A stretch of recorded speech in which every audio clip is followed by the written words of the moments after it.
लेके हमारी लड़ाई थी कि शरीर में कोई बीमारी ना लग जाए। पर अब आगे चल के तुम्हें ये समय देखने को मिलेगा कि जब शरीर नहीं तुम्हारे आत्मा की लड़ाई होगी। ठीक है, तो आज का जो वचन है जो परमेश्वर ने मुझे दिया है वो हमारी आत्मा में हमें मजबूत करने के लिए और ये जानने के लिए कि परमेश्वर का आत्मा क्या है, परमेश्वर का आत्मा किस तरीके से कार्य करता है और हमें प्रभु का आत्मा क्यों दिया गया है, इन सब बातों में आज का वचन हमारी सहायता करेगा। तो आइए हम सब वचन में जाएंगे। नया नियम खोलेंगे, पहला कुरिन्थियों उसका 3 अध्याय। बहुत जरूरी वचन है, परमेश्वर का हर एक वचन हमारे लिए बहुत जरूरी है। और आज हमें ये जानने की जरूरत है कि परमेश्वर का आत्मा हमारे लिए क्यों रखा गया है और हम परमेश्वर के क्या हैं। तो ये सब हमें आज जानने की जरूरत है। तो मेरे साथ निकालिए सभी लोग पहला कुरिन्थियों उसका 3 अध्याय। जिसको नहीं मिल रहा कोई भी एक हेल्प करे।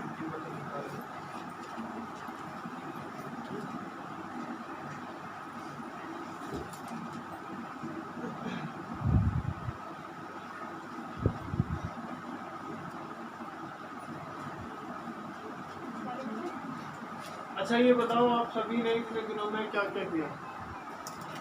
परमेश्वर को कितना याद किया या परमेश्वर की उपस्थिति को कितना आपने याद किया कि हमारे जीवनों में नहीं थी? क्योंकि एक घर पे प्रार्थना करने का अलग तरीका होता है और संगति में साथ में मौजूद होना परमेश्वर की हुजूरी में वो एक अलग एक्सपीरियंस या एक अलग तजुर्बा होता है।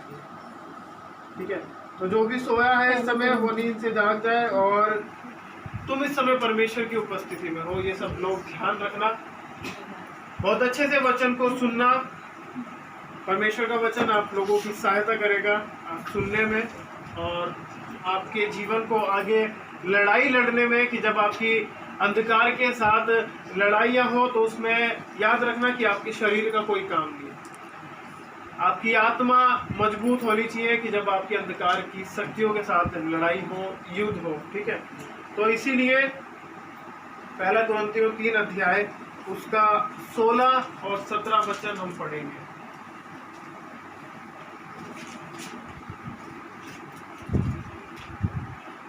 पढ़िए तो।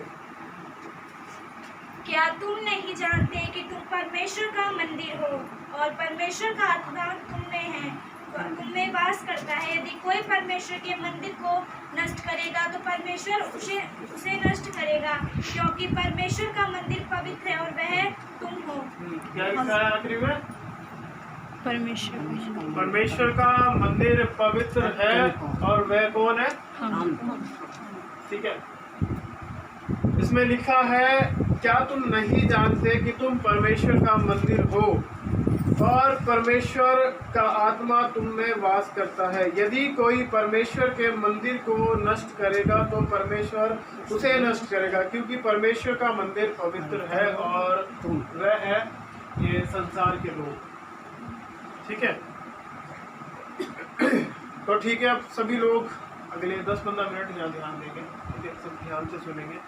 परमेश्वर का मंदिर हम लोग हैं, यानी कि परमेश्वर किसी हाथ के बनाए हुए मंदिर में वास नहीं करता। परमेश्वर किसी बनाए हुए घर में नहीं रहता, क्योंकि परमेश्वर के ऊपर एक कोई बंधन नहीं है कि मतलब आप परमेश्वर को कहीं बांध नहीं सकते। परमेश्वर एक आत्मा है। इसीलिए प्रभु ने जब मनुष्य को बनाया था, प्रभु ने ये जान लिया था कि मनुष्यों की जो संख्या है वो बढ़ेगी। ठीक है, परमेश्वर ने जान लिया था कि मनुष्यों की जो संख्या है वो बढ़ेगी, क्योंकि परमेश्वर सिर्फ एक है, कोई और नहीं है, या परमेश्वर के अलग अलग रूप नहीं है, परमेश्वर सिर्फ एक है। इसीलिए परमेश्वर ने सबसे पहला काम ये किया कि अपने आप को किसी मंदिर में नहीं रखा।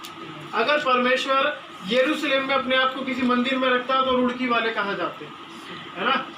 देहरादून वाले कहाँ जाते, दिल्ली वाले कहाँ जाते, बॉम्बे वाले किस परमेश्वर को फिर ढूंढने जाते? फिर हम सभी को एक जगह जाके परमेश्वर से मिलना पड़ता है यरूशलेम में जाके। इसलिए परमेश्वर ने पहला काम ये किया कि अपने आप को किसी मंदिर में नहीं रखा, अपने आप को वहां रखा जहां पर परमेश्वर हर जगह मिल सकता है, सबको मिल सकता है, सबके साथ बात कर सकता है।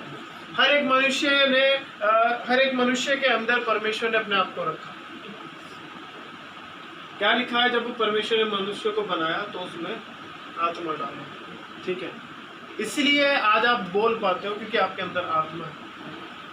जानवर क्यों नहीं बोल पाते? क्योंकि उनके अंदर आत्मा नहीं है, सिर्फ और सिर्फ उनके अंदर जान फूकी गई है, आत्मा नहीं।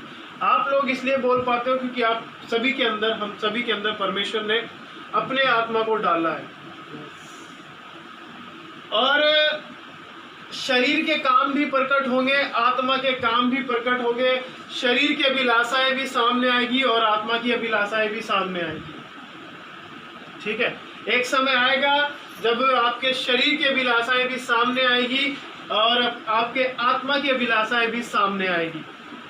तब गिना जाएगा कि आपने अपनी आत्मा के लिए क्या किया, परमेश्वर के मंदिर को बनाए रखने के लिए क्या किया, परमेश्वर के मंदिर को पवित्र रखने के लिए क्या किया, या सिर्फ आप अपने शरीर पे ही मन लगाते रहेंगे, या आप कमा कमा के सिर्फ पैसा ही जोड़ते रहेंगे, या आप अपने शरीर के अभिलाषाओं के अनुसार ही चलते रहेंगे, या आप दुनियावी बातों के अनुसार ही अपना समय बिताते रहेंगे। एक समय आएगा जब इन सारी बातों को परमेश्वर देखेगा, ठीक है। आज बात हो रही है कि हम लोग कौन है, परमेश्वर हमें कहाँ मिलता है, परमेश्वर का मंदिर कौन सा है, परमेश्वर कहाँ पे रहता है, परमेश्वर कहाँ वास करता है, इन विषय, ठीक है। परमेश्वर का मंदिर हम है और प्रभु क्या चाहता है हमसे कि हम क्या रहें, क्या रहें हम लोग। जोर से बोलो सब लोग, पवित्र। अब मुझे आप ये बताओ कि आप कितनी चिंता करते हो कि आपका आत्मा जगा रहे। बताओ मुझे, आप लोगों को कितनी चिंता है कि आपका आत्मा जो है वो जगा रहे, परमेश्वर में स्थिर रहे। क्या आप प्रतिदिन ये चिंता नहीं करते कि अपने शरीर को देखते हो कि आज मैं कहीं से बीमार तो नहीं। हम मनुष्य ऐसी हैं, हम उस चीज के ऊपर मन लगाते हैं जो घड़ी या 2 घड़ी की है। सिर्फ किसके ऊपर? शरीर के ऊपर। शरीर को अच्छे से बनाए रखना, अच्छे कपड़े पहनाना, शरीर को तैयार रखना, इन चीजों के ऊपर मन लगाते हैं। और शरीर के विषय में ये कहा गया है कि ये मट्टी से बना था और मट्टी में ही मिल जाएगा। Hallelujah, hallelujah. शरीर के विषय में कहा गया मट्टी से बना है, मट्टी में ही मिल जाएगा। अमर क्या है और बना क्या रहेगा, वो हमारा आत्मा है। परमेश्वर बात किससे करता है? आत्मा से। आज अगर परमेश्वर आपके अंदर से आपके आत्मा को निकाल ले तो आपका जो शरीर है वो बोल नहीं सकता। Hallelujah, hallelujah. आपका शरीर बोल नहीं सकता अगर परमेश्वर आज आपके आत्मा को निकाल ले। हम मनुष्य इस समय में ऐसे हो चुके हैं कि हमें जो घड़ी 2 घड़ी की चीजें हैं उन पर मन लगाना ज्यादा अच्छा लगता है। संसार के अनुसार हम अपना जीवन बिताना या संसार की बातों में मगन होना हमें ज्यादा अच्छा लगता है। संसार का ज्ञान परमेश्वर के सामने मूर्खता गिना गया। संसार और उसकी अभिलाषाएं तो जाती रहेगी, पर जो स्तर रहेगा वो परमेश्वर का ज्ञान है। शरीर मिट जाएगा, मिट्टी में चला जाएगा, जो स्तर रहेगा वो आत्मा है। परमेश्वर ने आप सभी से इतना प्रेम किया कि उसने जब देखा कि मैं इन मनुष्यों के लिए क्या करूं तो उसने अपने आत्मा को आपके ऊपर उंडेल दिया। Hallelujah, hallelujah. इससे बड़ा प्रेम किसका होगा कि उसने एक मनुष्य को। अच्छा, क्या आप मुझे बताओ, आपने सबने बाइबल थोड़ी बहुत तो पढ़ी होगी। जब परमेश्वर ने मनुष्य को बनाया तो क्या प्रभु ये नहीं जानता था कि आने वाले दिनों में पाप करेंगे, है ना? फिर भी परमेश्वर ने उन मनुष्यों को अपने स्वरूप में बनाया। क्यों बनाया? क्योंकि प्रभु सब कुछ जानता है। परमेश्वर के लिए खास ये कहा गया है कि जब तू प्रार्थना करे गुप्त अपने कमरे में जा, गुप्त में प्रार्थना कर, क्योंकि वो तेरा स्वर्गीय पिता है जो वो गुप्त में तुझे देखेगा और प्रतिफल देगा। परमेश्वर हर एक बात को जानता है, जो मनुष्य आज करेगा उसे भी, जो कल करेगा उसे भी, जो उसने कर दिया वो उसे भी जानता है। जब परमेश्वर ने मनुष्य को बनाया, क्या प्रभु नहीं जानता था कि ये पाप करेंगे? फिर भी परमेश्वर ने मनुष्य को बनाया था। प्रभु ने ये नहीं सोचा कि मैं ये क्या कर रहा हूँ, ये पाप करेंगे आने वाले दिनों में, ये मेरी आज्ञा को नहीं मानेंगे। प्रभु ने फिर भी उन्हें बनाया, और ऐसा वैसा नहीं, अपने स्वरूप में बनाया। परमेश्वर अपने आत्मा को उनके ऊपर उंडेल दिया। आज आप मुझे बताओ, पिछले हमारा जो चर्च लास्ट कब लगा था? 15 मार्च। 15 मार्च, ठीक है। सभी लोग इस चर्च के मेंबर हैं, ठीक है। आप मुझे बताओ, तब से 15 मार्च से लेके आज 11 अक्टूबर है, आप लोगों ने कितनी चिंता की है अपने आत्मा को लेकर? अगर मैं आज आपको ना बताऊं ना कि आत्मा का कितना जरूरी है हमारे जीवन का, तो आप कभी आत्मा के ऊपर गौर भी नहीं करोगे। मैं सच बोल रहा हूँ आपसे, क्योंकि आज हम मनुष्यों की आदत है वो जो ऐसी है कि कमाना है, ठीक है, घर बनाना और बस सो जाना। हालेलुया। अगर मैं आपको ना बताऊं कि आत्मा कितना जरूरी है, तो शायद आप इसके ऊपर गौर भी नहीं करोगे। बाइबल के अंदर जो सारा खेल है वो हमारे आत्मा का, कि हमारा आत्मा कितना मजबूत है। अभी ये जो बीमारी आई थी, इसे देखा जाए तो ये एक हमारे शरीर के लिए आई थी। इसकी फाइट जो थी, इसकी जो लड़ाई थी, वो हमारे शरीर से थी, आत्मा से नहीं, ठीक है। अब आने वाले दिनों में जब परमेश्वर का आना निकट होगा, तब ऐसी लड़ाइयाँ होगी जो तुम्हारी आत्मा के साथ लड़ी जाएगी। तब उसके लिए तुम कितना तैयार, या उसके लिए तुमने अपने आप को कितना मजबूत किया है। Hallelujah, hallelujah. आप मुझे बताओ, पिछले 6-7 महीने में आपने कितनी बार परमेश्वर से ये प्रार्थना की है कि प्रभु हमारे आत्मा को तैयार कर। यहाँ पर रोज प्रार्थना होती है रात में 9 बजे से 10 बजे तक। आप इनसे पूछ के देखो, मैं इनसे सिर्फ यही प्रार्थना कराता हूँ कि अपनी आत्मा में प्रार्थना करो और अपनी आत्मा को मजबूत करो। ये सब लोग गवाह हैं जितने यहाँ हैं। मैं सिर्फ इन्हें ये सिखा रहा हूँ इन दिनों में कि तुम्हारा आत्मा मजबूत होना चाहिए। शरीर की चिंता मत करो। शरीर के विषय में ये कहा गया है कि मनुष्य जो है वो सिर्फ शरीर को घात करेगा, पर वो जिंदा परमेश्वर शरीर को भी घात करना जानता है और आत्मा को भी। जिसके अंदर ये पावर है कि वो जब मनुष्य को मिट्टी में से बना के एक हंसने बोलने वाला इंसान बना सकता है, तो वो उसे घात भी कर सकता है। जिसके अंदर ये पावर है कि एक पुतले के अंदर आत्मा डाल के उसे जीवित इंसान बना दिया कि वो सारे काम करे, वो उसे फिर से पुतला भी बना सकता है। Hallelujah, hallelujah. तुम इन दिनों में कितनी अपनी आत्मा के विषय में प्रार्थनाएं कर रहे हो, या अपनी आत्मा के विषय में परमेश्वर से बात कर रहे हो, या अपनी आत्मा को मजबूत करने के लिए कितने वचन पढ़ रहे हो? Hallelujah, hallelujah.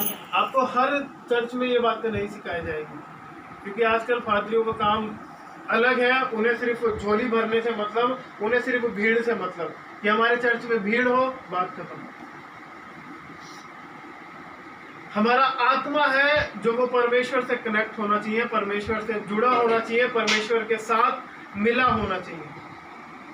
याद रखो, बाइबल में ये लिखा गया है कि तुम्हारी जो लड़ाई है वो किसी मनुष्य से नहीं, मांस और लहू की लड़ाई नहीं है तुम्हारी लड़ाई अंधकार की शक्तियों के साथ है, जिन्हें तुम देख नहीं सकते। एक तो वो लड़ाई होती है कि देखें तो उसे मार दे या घात करें, पर हमारी लड़ाई उनसे है जिन्हें हम देख ही नहीं सकते, अंधकार की शक्तियों के साथ। उनके वार तुम तभी समझ पाओगे जब तुम्हारा आत्मा परमेश्वर से जुड़ा होगा, जब तुम्हारा आत्मा साफ होगा।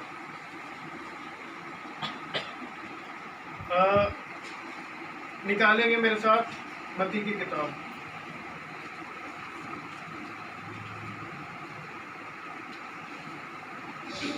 उसका 21 अध्याय।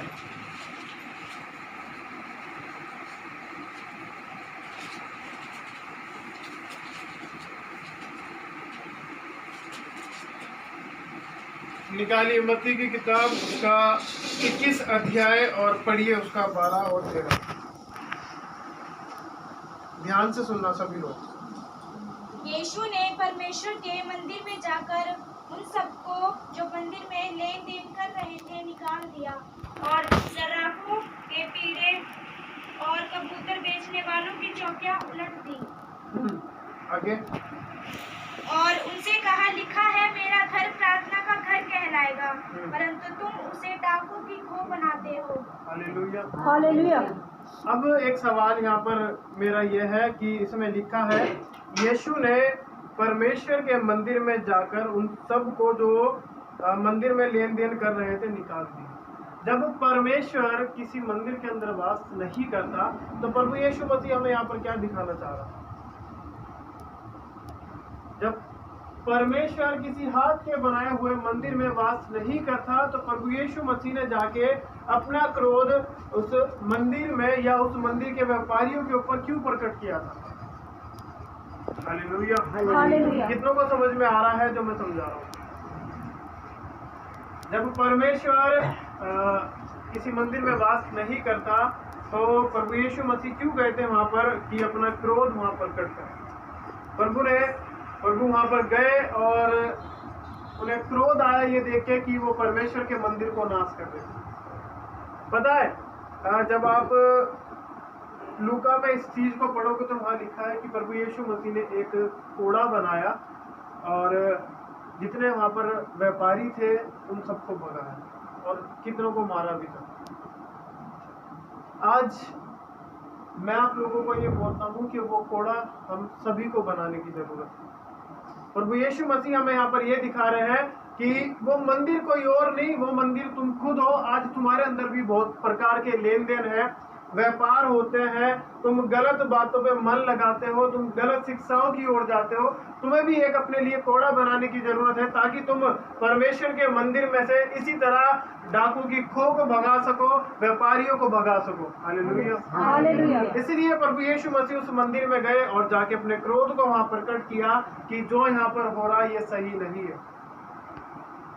जो कबूतर बेच रहे थे उन्हें भगा दिया, जो लेन देन कर रहे थे उन्हें मंदिर से निकाल दिया और परमेश्वर के मंदिर को फिर से नया कर। आज परमेश्वर आप लोगों से क्या चाहता है कि आप क्या करो? आप फिर से ये समझ लो कि आज हमने जीरो से स्टार्ट किया है, क्योंकि इतने दिनों बाद आज संगति लगी है और तुम धन्यवाद करो कि तुम आ गए हो परमेश्वर की उपस्थिति में दोबारा, परमेश्वर के भवन में दोबारा। बहुत सी जगह अभी तक नहीं लगा, बहुत सी जगह अभी भी इतवार को लॉकडाउन है। आज परमेश्वर आप लोगों से क्या बात करना चाह रहा है, कितनों को समझ में आ रहा है कि तुम अपनी आत्मा को मजबूत करना। तुम परमेश्वर का एक मंदिर हो। अगर आप लोग ये नहीं जानते कि आप लोगों को परमेश्वर ने इस पृथ्वी के ऊपर क्यों रखा है तो आज सुनो, परमेश्वर ने इसलिए रखा है कि प्रभु ये चाहता है कि मैं अपने मंदिर में वास करूं, ईमानदारी से वास करूं। बहुत सी बार आप प्रार्थनाएं करते हो, उत्तर नहीं आता, क्योंकि परमेश्वर के उत्तर इसलिए नहीं आ रहा क्योंकि मंदिर में लेन देन होता है, मंदिर में व्यापार किया जा रहा है, जबकि मंदिर में उपासना होनी चाहिए, आराधना होनी चाहिए। इसलिए आप लोगों की प्रार्थना का उत्तर बहुत सी बार नहीं आता, या बहुत सी बार उत्तर परमेश्वर के पास तक आपकी आवाज पहुंचती है पर आपका उत्तर आपको नहीं मिलता। क्यों नहीं मिलता? क्योंकि आपका बुलाने का तरीका परमेश्वर को या आवाज लगाने का तरीका सही नहीं है। परमेश्वर कहाँ वास करेगा? पवित्र जगह। आप लोग जानते हो ना कि जब प्रभु यीशु मसीह क्रूस पर थे तो उनसे 3-4 घंटे बात नहीं की गई थी, क्योंकि संसार के पाप प्रभु पे लाद दिए गए थे, है ना। तो आज आप ये सोचो कि प्रभु यीशु मसीह तो एक क्रूस के ऊपर थे, इसलिए बात नहीं की गई क्योंकि पाप लादे गए थे। अगर मंदिर में ही पाप होगा तो फिर कैसे परमेश्वर बात करेगा? हालेलुया। हालेलुया। उस मनुष्य के ऊपर, जो मनुष्य के रूप में आया था प्रभु यीशु मसीह, उसके ऊपर पाप लादे गए थे, इसलिए परमेश्वर बात नहीं कर रहा था। अगर खुद मंदिर में ही पाप होगा तो परमेश्वर किस प्रकार आपसे बात करेगा? हालेलुया। हालेलुया। बहुत सी बार हम बोलते हैं कि सालों से एक ही प्रार्थना करे जा रहे हैं कि घर बन जाए, मकान बन जाए, इसकी शादी हो जाए, ये कर्ज उतर जाए, पर क्यों नहीं होता? ये सब चीजें क्यों नहीं होती? क्योंकि होगा तो आप मुझे बताओ, मंदिर का मालिक कैसे आपको अंदर आने देगा? परमेश्वर ने क्या बोला इसमें? कुरिन्थियों में क्या लिखा है कि जो परमेश्वर के मंदिर को नाश करेगा, परमेश्वर उसे नाश करेगा। बहुत आपने अपने शरीर के लिए जोड़ लिया, इकट्ठा कर लिया, शरीर पे आपने मन लगा लिया। आज आपकी बारी है कि आप अपनी आत्मा के बारे में सोचो। अपनी आत्मा के बारे में विचार करो कि आपका आत्मा सोया हुआ है या फिर जागा हुआ है। मैं आपसे पूछता हूँ, अपने आप से एक सेकंड बात करो, मैं चुप रहता हूँ, और अपने आप से पूछो कि क्या सच में आपका आत्मा आज जागा हुआ है? एक मिनट अपने आप से बात करो, क्या सच में आपका आत्मा जागा हुआ है? क्या सच में आपका आत्मा परमेश्वर के निकट है? अगर है तो फिर प्रार्थनाओं के उत्तर क्यों नहीं आते? अगर है तो आप लोग फिर प्रभु में क्यों नहीं बढ़ते? अगर है तो आप लोगों के ऊपर परमेश्वर का वचन क्यों नहीं प्रकट होता? हालेलुया। हालेलुया। जो परमेश्वर के मंदिर को नाश करेगा, परमेश्वर उसे नाश करेगा। परमेश्वर का मंदिर पवित्र है और वो है हम। परमेश्वर का मंदिर पवित्र है और वो है हम, यानी कि परमेश्वर हमारे अंदर वास करता है। अब परमेश्वर, पहले प्रभु हमारे साथ चला करता था, अब परमेश्वर हम में चलता फिरता है। हालेलुया। हालेलुया। अब प्रभु हमारे में चलता फिरता है। मालिक से बात करने के लिए नौकर को वफादार बनना पड़ता है। मालिक उसकी आज्ञा माने या मालिक उसकी बात को समझे और उसकी बात के अनुसार मालिक करे, उसके लिए नौकर को पूरा ईमानदार बनना पड़ता है। हालेलुया। हालेलुया। नौकर ईमानदार तब बनता है अगर मालिक ने कहा तू वहां बैठ तो वो वहीं बैठे, तब। मालिक ने कहा धूप में खड़ा रहे तो वो खड़ा रहा, तब। अगर मालिक बोलता है कि ये पैसे जाके उसे दे के और वो उसी काम को ईमानदारी से करे, तब मालिक उससे खुश होता है। यानी कि जो हमारा मालिक है वो हमसे ये चाहता है कि हम अपने मालिक के साथ वफादार रहें और हम उसके मंदिर को पवित्र बनाए रखें। इन टॉपिकों पे, इन विषयों पे आज कोई बात नहीं करना चाहता, क्योंकि ये जो विषय है ये हमें बोर करते हैं। हमें इन विषयों से सुस्ती आती है, नींद आती है, क्योंकि आज हमें क्या चाहिए? तड़कते फड़कते प्रचारक चाहिए जो ये कहे कि आज तेरे जीवन में ये चमत्कार होने वाला, तू बड़ी गाड़ी से ब्लेस होने वाला। ये सब काम इस चर्च में नहीं होते, क्योंकि हम जानते हैं परमेश्वर सही समय पे देना जानता है। प्रभु जानता है कि सही समय कौन सा है मेरे बच्चों के लिए, कि जब मैं उसे गाड़ी से ब्लेस करूं, जब मैं उसे नौकरी से ब्लेस करूं। हमें मांगने की जरूरत नहीं है, और बाइबल भी हमें यही कहती है कि तुम उसके धर्म और उसके राज्य की खोज करो, ये सब वस्तु तुम्हारे पीछे होलेगी। हालेलुया। हालेलुया। हमें जरूरत है कि हम परमेश्वर के मंदिर को पवित्र बनाए रखें। उस चीज में हमें बेनिफिट है, उस चीज में हमें फायदा है। अगर आज हम परमेश्वर के मंदिर को पवित्र बनाए रखेंगे तो हमारी आयु को परमेश्वर बढ़ाएगा। शरीर के ऊपर ध्यान मत दो। अगर शरीर बीमार भी है तो उसकी चिंता करना छोड़ दो। आज सोच के देखो, जितना तुमने पिछले 18 साल में, 20 साल में, 40 साल में अपने शरीर के लिए इतनी मेहनत की, अगर इतना ही तुम परिश्रम 2 साल भी अगर आत्मा के लिए करते तो आज परमेश्वर का प्रेम तुम्हारे साथ कितना सारा बना होता। अगर 2 साल भी तुम अपनी आत्मा के लिए खर्च करते तो आज सोचो कि परमेश्वर और तुम्हारे बीच में कितना अच्छा रिश्ता होता। आज तुम्हें जरूरत ना होती कि फादरियों के पास जाके प्रार्थना करवाने की। यहाँ पर किसी एक फादरी का नाम मुझे बता दो जो लिखा गया है कि परमेश्वर का मंदिर पवित्र है और वो है तुम।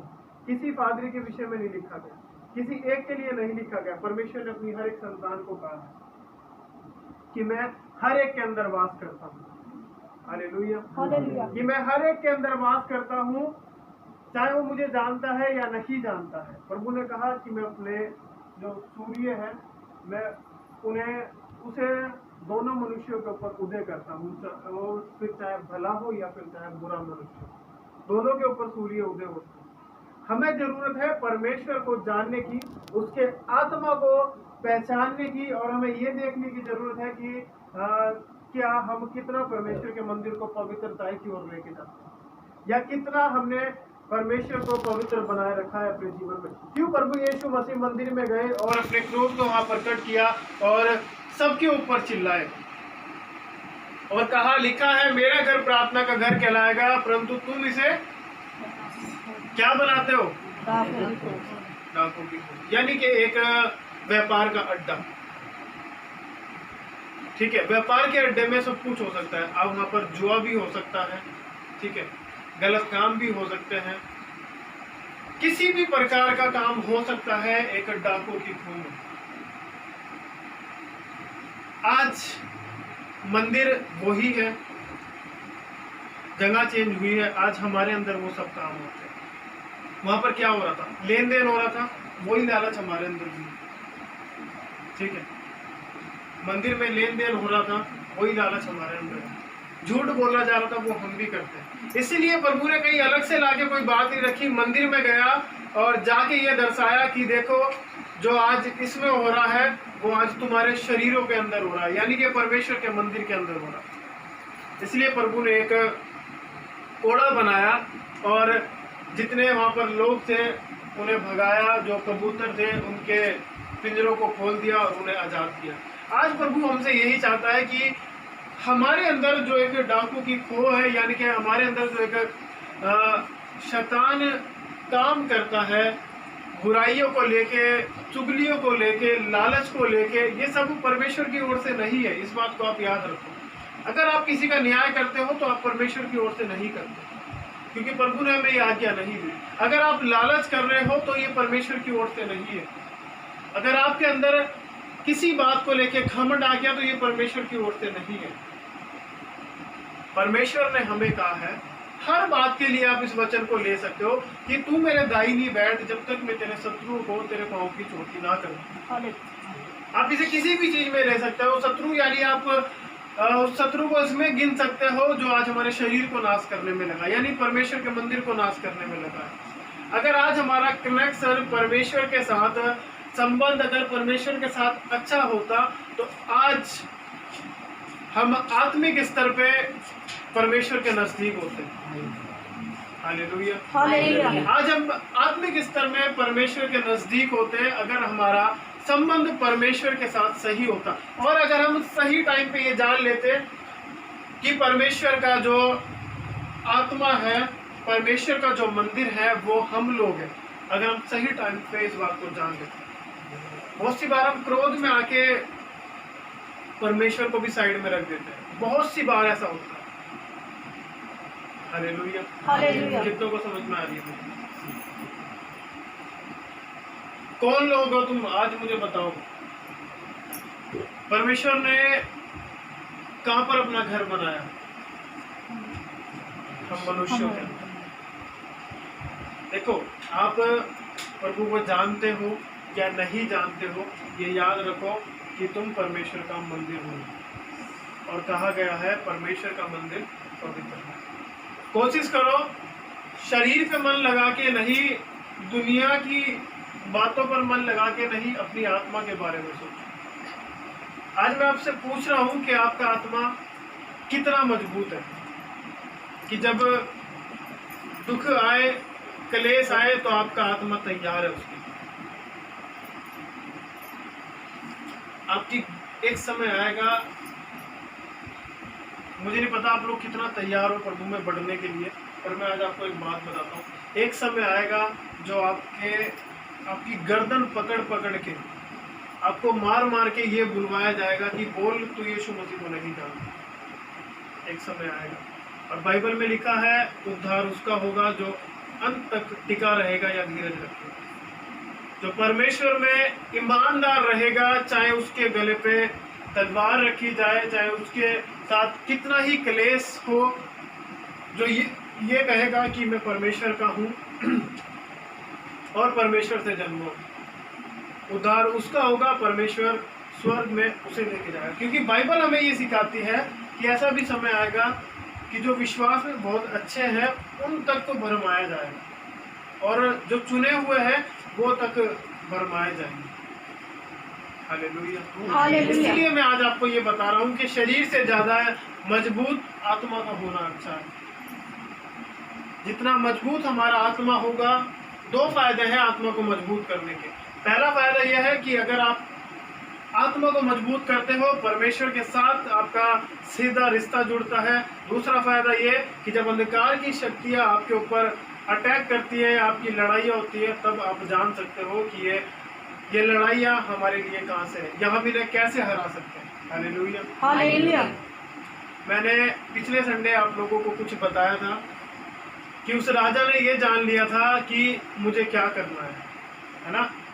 जब मैंने योना नबी की किताब में से आपको सिखाया था, तो मैंने आपको ये बताया था कि जब योना ने जाके नीनवे में ये प्रचार किया कि 40 दिन के भीतर नीनवे पलट दिया जाएगा, तो राजा ने योना का पीछा नहीं करा कि मुझे बता कि मुझे क्या करना है ताकि परमेश्वर की इच्छा बदले।